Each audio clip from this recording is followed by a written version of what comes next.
Think you know everything about World War II? Let's see if these facts surprise you. First up, the US had a ghost army. An entire unit of artists and actors that used inflatable tanks, fake radio transmissions, and sound effects to fool the Nazis. And get this, Britain came up with Operation Vegetarian, a plan to spread anthrax-infected cattle feed across German farms to wipe out their food supply.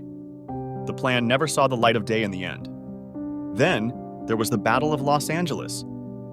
In 1942, anti-aircraft guns fired into the night, thinking it was a Japanese air raid.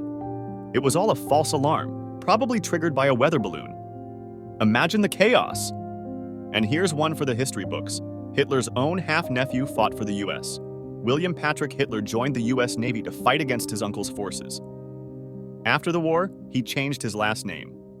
If you love hearing the wild side of history, don't forget to subscribe for more.